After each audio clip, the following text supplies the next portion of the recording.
이낙연 총리 후보자에 대한 인사청문회가 이틀째 진행되고 있습니다. 다음 주부터는 새 정부 강요 후보자에 대한 청문회가 줄줄이 예정돼 있는데 이런 가운데 박근혜 전 대통령에 대한 국정농단 재판도 본격적으로 속도를 낼 전망입니다.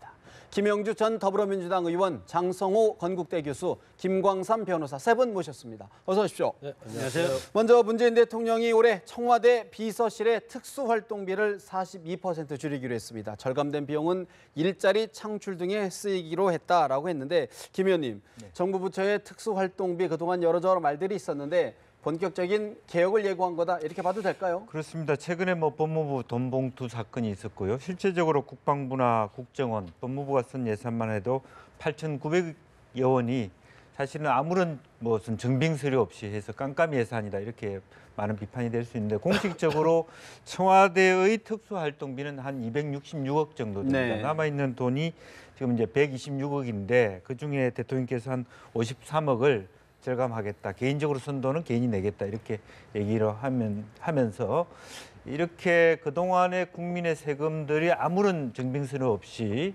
많은 국정원부터 해서 상당히 많은 돈이 있었는데 물론 이제 특수활동비가 필요하죠. 국가 정부 안보를 위해서 필요한 부분은 쓰되 실제적으로 지나치게 과도해서 자기네들끼리 주고받고 하는 그런 비용들은 줄여야 되겠다 하는 차원에서 아무래도 청와대가 솔선수범하는 모습을 보임으로써 어떤 면에서는 정풍운동이랄지 좀 그야말로 나라 살림을 좀 뭐랄까 알뜰살뜰하게 하고 좀 더 투명하게 할 것은 투명하게 하자 이런 의지가 들려 있고 또 하나는 공과 사를 좀 구분하자 이제 그런 의미도 같이 들려 있는 것 같습니다. 특수활동비를 한꺼번에 40% 이상 줄인다. 그럼 예산책 정보도 좀 뭐 잘못된 것 아닌가 하는 생각도 들긴 하는데 어떻게 보시는지요?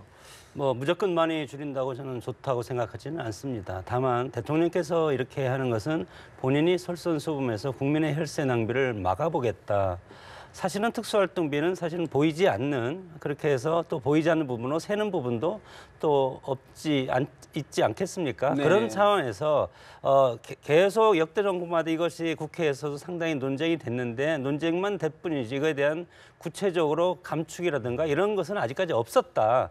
그런 차원에서 일단 대통령의 이번 이런 조치 40% 감축이면 상당히 지금 엄청나게 많은 절반 가까이를 깎는 건데 다만 국정원의 어떤 특수활동비라든가 정말 특수성이 요하는 안보, 외교 이런 곳의 특수활동비를 어떤 산술적인 계량적인 수치로서 감축할 필요는 없다고 봅니다. 이것이 감축한다는 것은 각 어떤 국가기구 내에서 자신들이 그 어떤 그 특수활동비의 규모라든가 활동 내역이라든가 이런 거에 대해서 이제는 정말 객관적으로 어떤 수치를 만들어서 우리가 정말 이 정도는 줄일 수 있겠다 하는 것은 각 어떤 기관에 맡겨놔야 된다고 봅니다. 사실 이제 특수활동비 가장 많이 쓰는 기관이 이제 국정원, 검찰, 경찰인데 김 변호사님 이번 조치가 검찰과 국정원의 개혁 조치하고도 좀 맞물려 있는 것 아니냐 이런 분석도 나오지 않습니까? 저는 당연히 맞물려 있다 이렇게 생각합니다. 특히 이번에 특수활동비의 문제를 촉발시킨 것이 법무부의 전 검찰국장과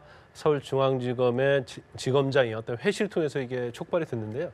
근데 원래부터 특수활동비에 대해서 굉장히 많은 논의가 있었어요. 그리고 특수활동비가 금액을 산정하는 방법이 도대체 뭐냐, 그리고 근거가 뭐냐. 그런데 뭐 알려진 바와 같이 특수활동비를 쓸 때 어떤 영수증이나 그런 근거 없이 많이 쓰지 않았습니까? 어떻게 보면 이제 수사기관에서 특히 뭐 국정원이 됐건 검찰, 경찰이 됐건 그 쓰는 용도 자체가 뭐 정보 수집 아니면 뭐 수사 관련된 거라고 했는데 그 범위를 어떻게 볼 것이냐. 그리고 사실 어떤 영수증처럼나 그런 게 안 되기 때문에 개인적으로 또 사용하는 경우가 있었고요.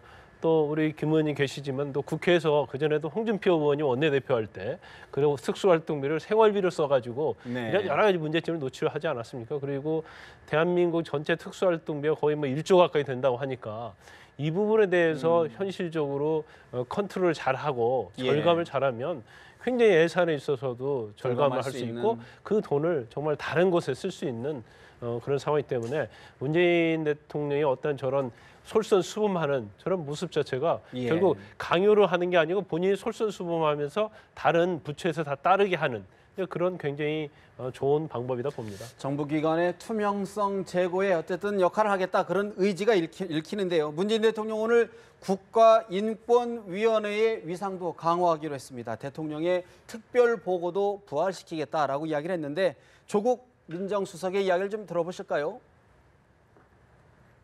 문재인 대통령은 이전 정부의 인권 경시 태도와 결별하여 국가의 인권 경시 및 침해의 잘못을 적극적으로 바로잡고 기본적 인권의 확인 및 실현이 관철되는 국정 운영을 도모할 것임을 분명히 하였습니다. 민정수석실에서는 수사권 조정의 필수적 전제로서 인권 친화적 경찰을 어떻게 구현할 것인지에 대해서 경찰 자체에서 구체적이고 실행 가능한 방안을 마련할 것을 요청드립니다. 청와대 조국 민정수석 인권 문제 개선을 검경 수사권 조정의 필수 전제로 규정을 했습니다. 김 의원님, 사실 이제 뭐 여러 인권위원회의 어떤 위상을 좀 재확보해보자라는 취지도 있는데 관심은 수사권 조정을 앞두고 좀 있는 것 같아요. 어떻게 보시는지요?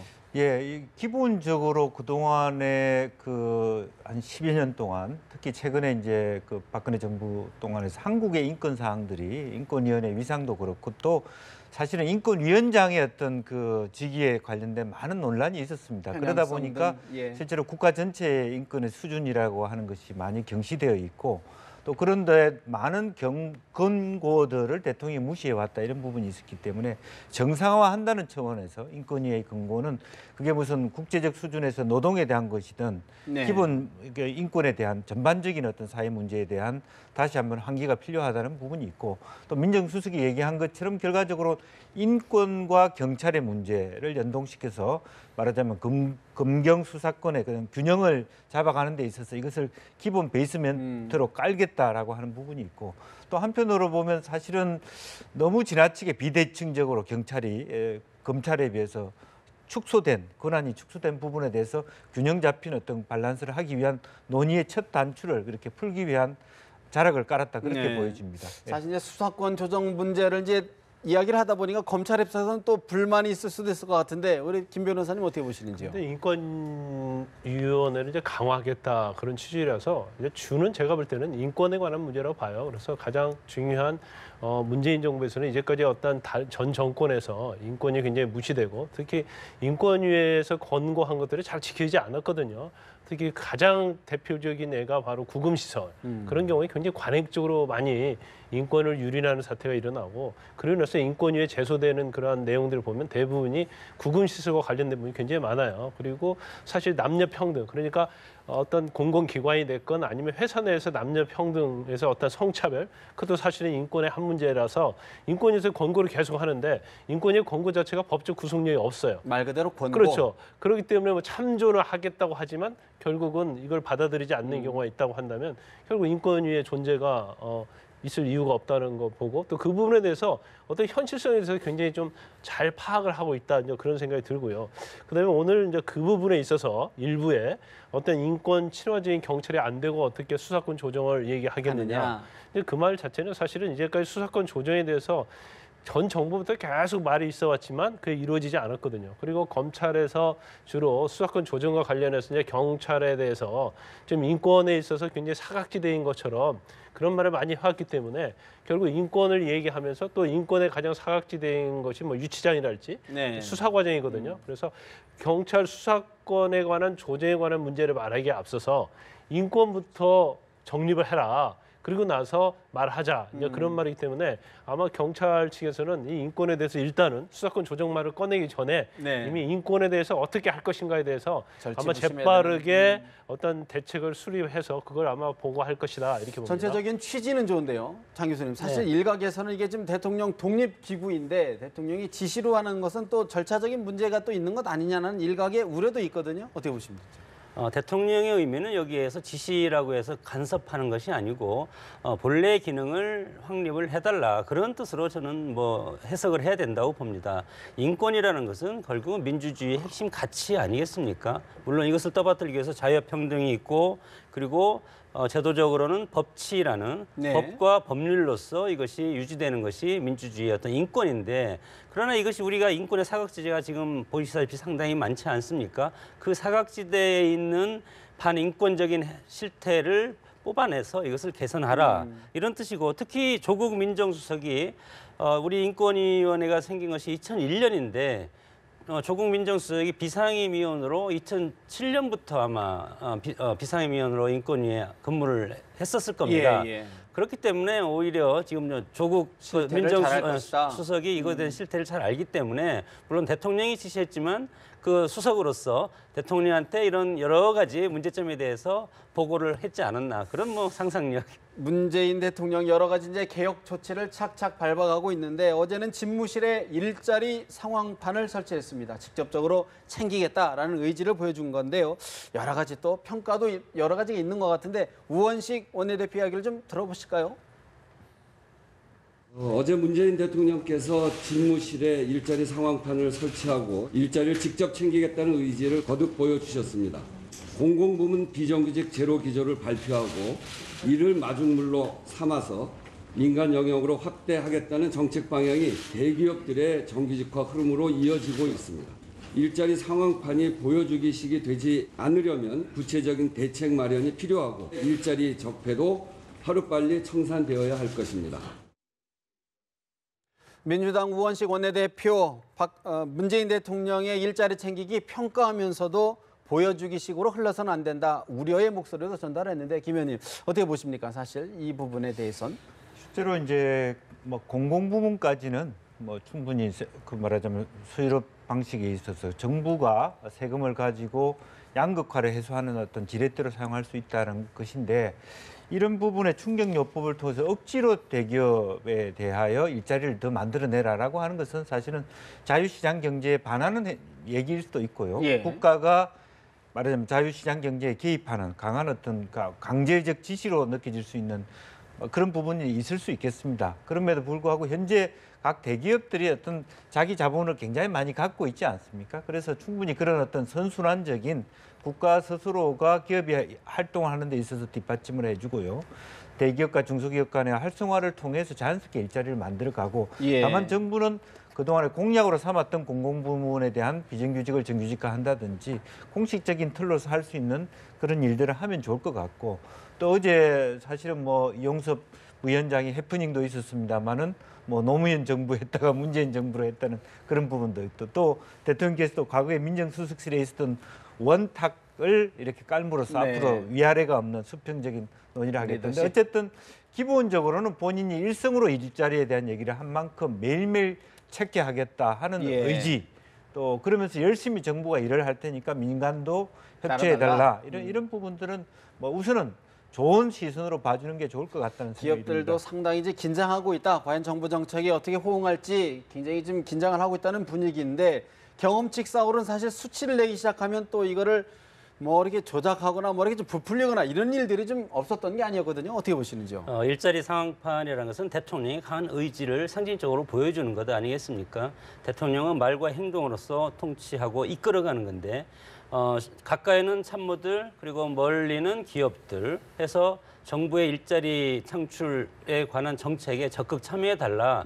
나는 이 수치를 매일 보고 있겠다. 그런 뜻인데 그러나 이것이 일자리라는 것이 내부적인 어떤 경제 활성화도 중요하지만 그러나 일자리라는 것이 외부적인 어떤 경제의 어떤 흐름이 훨씬 더 저는 중요하다고 봅니다. 그렇기 때문에 과연 어떤 계량적인 수치보다 저는 정량적인 수치가 훨씬 더 중요하다 이렇게 보고 숫자만 많이 늘려서 일자리가 이 정도 됐다 그런 것보다도 우리 어떤 그 근로자들의 어떤 그 여러 가지 그 정량적인 네. 그런 어떤 모습 그런 것들이 훨씬 더 중요하기 때문에 어떻게 이것을 성과 위주로 또 흘릴 가능성이 있지 않습니까? 과거에 민주당이 야당이었을 때 정부가 이 숫자를 발표하면 이것에 대해서 보여주시기를 쇼다 이런 식으로 비판을 했기 때문에 체감되지 않는다. 국민들이 이거에 대해서 숫자로 이렇게 한다고 체감을 하고 느끼는 것은 다르다. 그래서 그런 어떤 현실적인 그런 어떤 경제가 우리가 지금 뜨고 있고 그리고 좋아지고 있다는 것을 국민들이 느끼는 것이 훨씬 중요하다고 봅니다.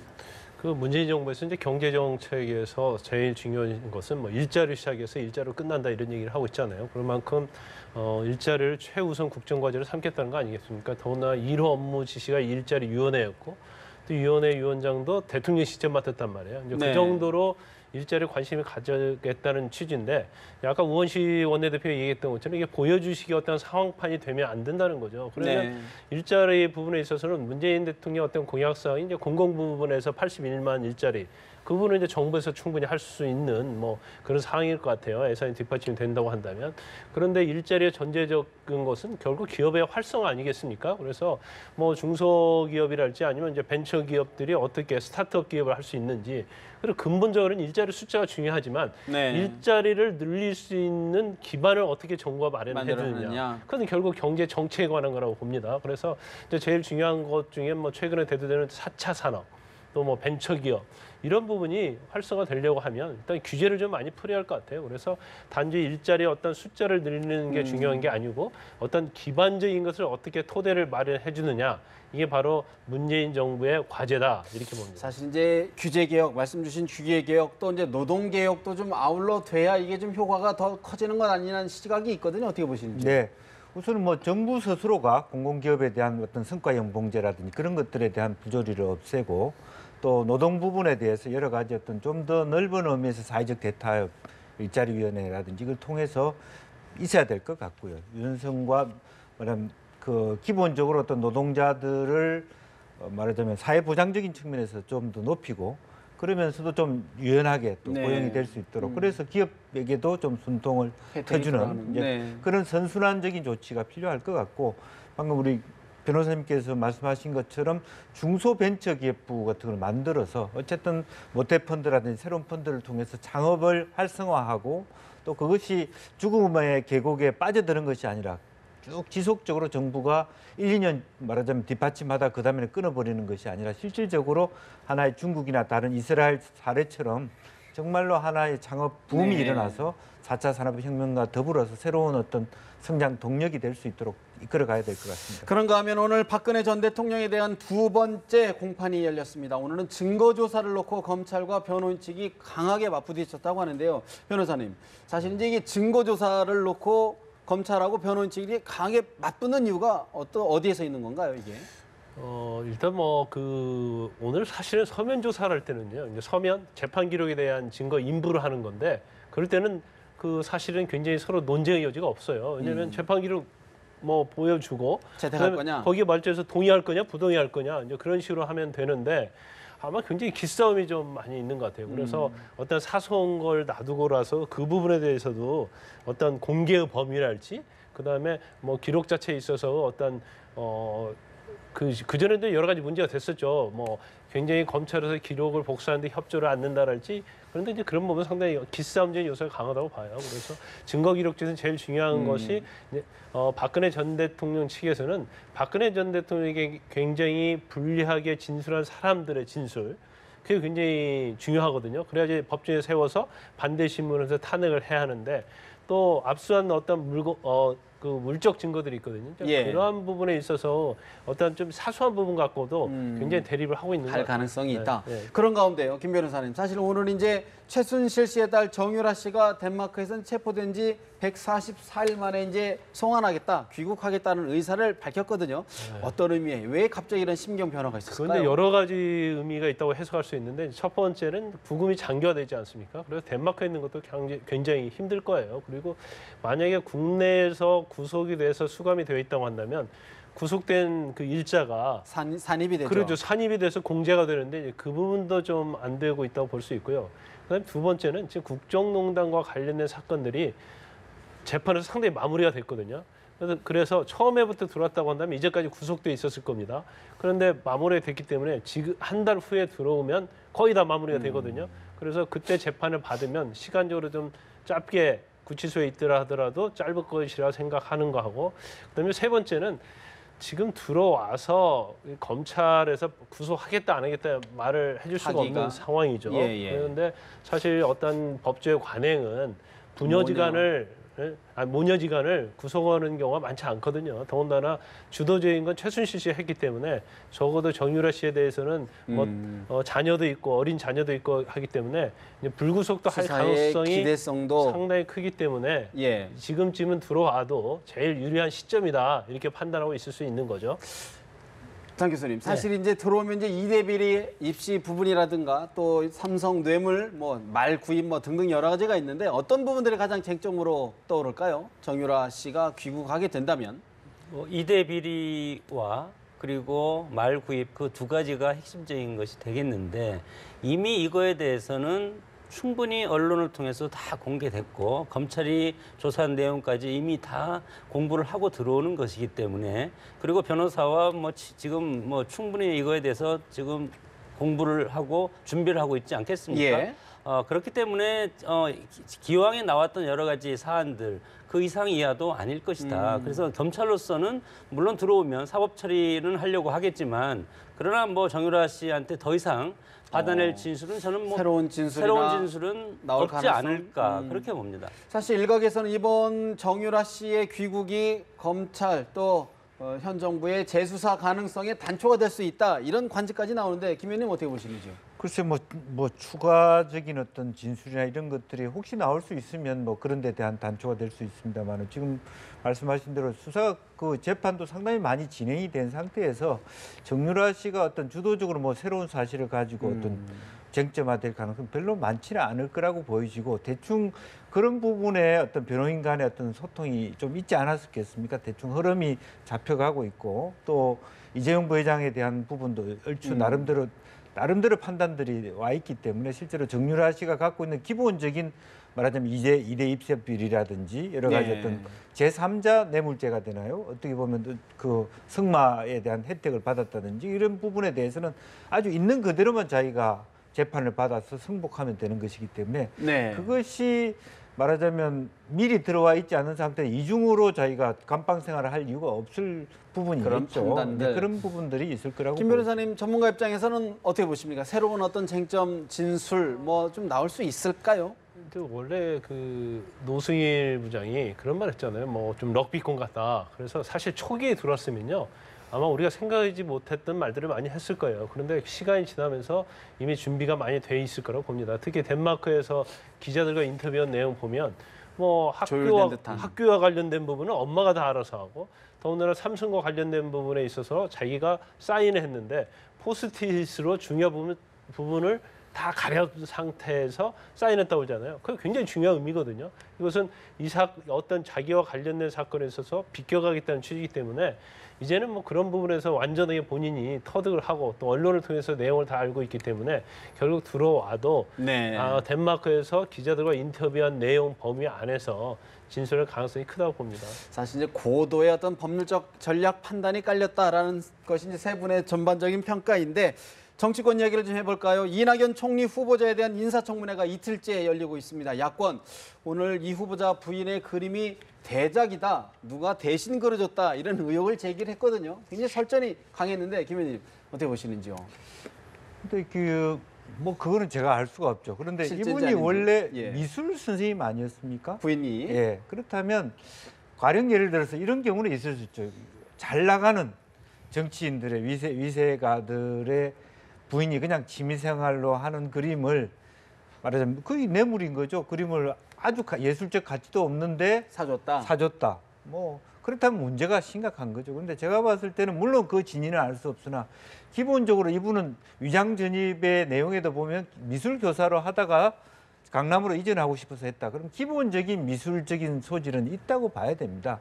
일반 개인도 사실은 미술을 공부해서 개인전을 여는 시대에 있어요. 이제 그런 부분을 오히려 물론 문제는 일정한 가치가 있는 미술품을 과하게 쳐서 우리가 그걸 전문적으로 계산할 수 없지 않습니까? 그런 것은 쟁론이 될 수 있습니다. 그러나 지금 현재의 청문회에서의 포인트는 좀 다른 것 같습니다. 실제로 그걸 기본적으로 왜 과하게 샀느냐의 문제가 됐다 그러면 그건 의미가 있어요. 도덕성이. 근데 이 사람이 미술 교사를 했던 사람한테 미술을 대신해서 그렸느냐 이런 부분은 좀 다른 포인트가 아니냐, 이거 본질에서 벗어났다고 할 수 있는 부분이 아닌가 그렇게 생각합니다. 사실 이제 정책 검증보다는 이제 이 후보자의 가족들에 대한 좀 검증이 좀 주가 되고 있는 것 같은데 어떻게 보시는지요? 아들 병역 때문에 대통령이 못된 분들도 있고 그 주변 측은 그래서 이제 가와만사성이라는 말도 이제 많이 하는데 자기 관리를 자기 잘해야 관리를 잘한다는 것은 가족 관리도 잘해야 된다는 그런 취지고 정책 검증보다도 오히려 도덕성 검증이 거의 90% 이상을 지금 차지하고 있지 않습니까? 도덕성을 건드리는 것은 지금 특히 문재인 정권은 적폐청산 그리고 문재인 대통령이 선거 기간 동안 5가지 비리에 연루되면 이거는 뭐 무조건 뭐 등용하지 않겠다 이렇게 못을 딱 박아놨기 때문에 특히 이 도덕성 검증에서 특히 뭐 위장전입이라든가 뭐 논문이라든가 네. 또 뭐 여러 가지 있지 않습니까? 5가지 있죠. 그런 것들을 지금 야당에서는 집중적으로 차단할 수밖에 없지 않겠습니까? 그런 차원에서 지금 뭐 본인은 어떤 모함이라고 그리고 뭐 자괴감을 느낀다고 그런 말도 이제 많이 이제 하는데 예. 결국은 이 대작이라는 것은 그걸 그려준 사람이 나타나면 그렇겠죠. 이것이 이제 대작이 입증이 되는데 그렇지 않으면 그동안 그림을 쫙 해서 이것들을 전문가들이 또 구성을 해서 이것을 뜯어봐야 되는데 무슨 터치 기법이라든가 근데 그런 거 할 시간이 있겠습니까? 본질이 아닌 부분이다. 네. 그런가 하면 이제 청문회 도중에요. 야당 청문위원들을 상대로 비난 문자 폭탄이 쏟아져 들어온다. 야당 의원들 강력하게 항의하고 있는데 자유한국당 정우택 원내대표 이야기 잠시 들어보실까요? 어제 청문회에서 소위 문바라고 불리는 사람들의 문자 폭탄은 거의 테러 수준이었습니다. 이는 의회주의를 근본적으로 부정하는 행위라는 점에서 청와대와 여당이 나서 설득하고 자제시켜야 마땅하지 남의 일 보듯이 내심 즐기는 일이 있어서는 안 될 것입니다. 비난과 욕설을 인사청문위원들의 휴대폰이나 SNS를 통해 폭탄처럼 보내는 것은 있을 수 없는 일입니다. 자유한국당 정우택 원내대표 이른바 문바라고 불리는 사람들의 문자 폭탄이 쏟아지고 있다라고 항의를 했는데 김 변호사님 지난 대선 기간에도 사실은 이제 이게 문자 폭탄 상당히 논란에 계속이 거듭됐던 부분인데 어떻게 보고 계시는지요? 일단 청문회를 왜 하는지에 대해서 좀 생각할 필요가 있다고 봐요. 왜냐하면 뭐 그게 의혹이 자체가 근거 없는 거일 수도 있고 근거 있는 거일 수도 있거든요. 그러면 일단 문제된 의혹에 대해서는 당연히 청문회 후보자에게 물어보는 게 당연하다고 봐요. 그리고 어제 제가 청문회를 봤는데 뭐 그렇게 아주 무리한 어떤 그런 것은 아니었다고 보거든요. 고성이나 뭐 이런 건 없었다는 거죠. 더군다나 예. 이제 군대 문제랄지 아니면 뭐 세금 포탈 문제랄지 이제 그런 거에서 짚고 넘어가는 거였는데 오히려 어제보다는 오늘이 굉장히 좀 거칠고 강하지 않습니까? 그래서 어제 정도는 좀 수긍할 수 있는 부분이고 또 어제 만약에 대답을 못하는 경우는 자료를 내겠다 해서 오늘까지 자료 내서 오늘 청문회 하자고 했지 않습니까?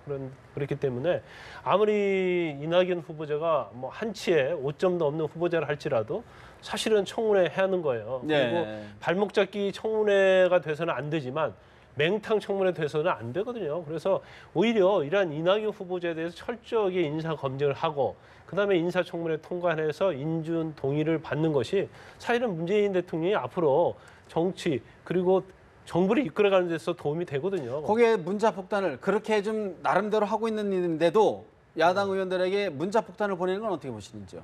그런데 그 자체는 사실은 잘못된 거죠. 잘못된 것이다. 거고 그다음에 좀 우려되는 것이 문재인 대통령이 지금 어떻게 보면 굉장히 국민의 환호와 박수를 받으면서 굉장히 잘하고 있고 지지도도 높고요. 그렇죠. 지지도 높고 뭐 제가 볼 때는 저희가 생각보다 훨씬 잘하고 좀 감동적인 정치를 하고 있는 건 맞습니다. 그렇지만 그런 부분에서 가다가 혹시라도 뭐 문재인 대통령도 실수할 수 있는 거 아닙니까? 그렇죠. 거기에 대해서 만약에 비판과 견제를 했을 때 또 이렇게 문자 폭탄으로 해서 견제와 비판의 기능을 갖다가 말살시킬 것이냐 그 부분에 대해서는 다시 한번 문재인 생각해봐야 대통령을 될- 정말 사랑하고 좋아하는 사람들도 다시 한번 생각해볼 사안이다 그렇게 봅니다. 그런 가운데 강경화 외교부 장관 후보자 오늘 이제 귀국을 해서 기자들과 이야기를 나눴는데 여러 가지 이야기가 있었습니다. 사실 강경화 후보자도 위장전입, 자녀의 위장전입 뭐 등등 이야기가 있는데 김 의원님 어떻게 보시는지요?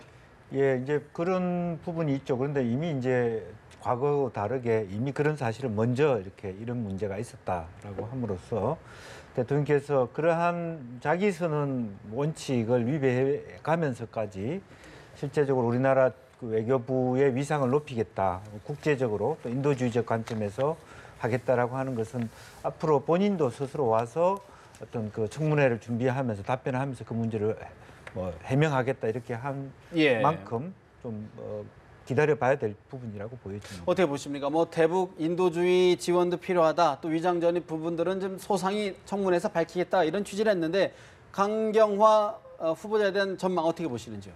뭐 이것도 마찬가지로 대통령께서 인사원칙에는 어긋나기 때문에 청와대에서 애초에 이거에 대해서 먼저 발표를 하지 않았습니까? 그리고 본인도 충분히 이거에 대해서 언론 인터뷰를 통해서 인정을 했고 그럼에도 불구하고 이제 직무적으로 상당히 이제 논쟁이 될 가능성이 많다. 북한과 핵과 관련돼서 그리고 군사적인 측면에서 좀 약한 네. 그런 부분을 어떻게 외교적으로 그리고 중요한 것은 외교부 안에서 근무는 했지만 그 외무고시 출신이 아니지 않습니까? 과연 조직장악력이 어느 정도 가능할 것인가? 그것이 저는 상당히 관전 포인트라고 봅니다. 그런가 하면 정치권에서는 사드 해법을 놓고 국회 비준동의 표결 없이 해보자는 논의도 일어나고 있는 것 같은데 좀 지켜봐야 될 것 같습니다. 오늘 말씀은 여기서 줄여야 될 것 같습니다. 지금까지 김형주 전 더불어민주당 의원, 장성호 건국대 교수, 김광삼 변호사 세 분과 정치 현안 짚어드렸습니다. 말씀 잘 들었습니다.